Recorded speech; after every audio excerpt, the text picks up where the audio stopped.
geçtiğimiz günlerde bir gazetecinin Çin'in Uygur Türklerine yönelik muameleleri hakkında kamuoyuyla yaptığı gizli belgelerde yer alan Çin Devlet Başkanı'nın merhamet göstermeyin şeklindeki açıklaması büyük yankı uyandırdı.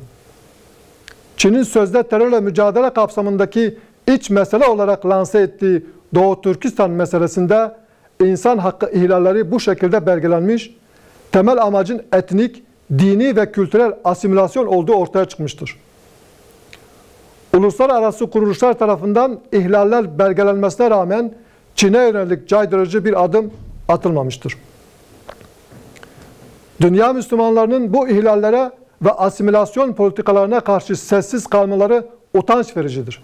Müslümanların sessizliğinden cesaret alan güçler baskıları daha da ileriye götürecek ve Müslümanların mağduriyeti daha da artacaktır.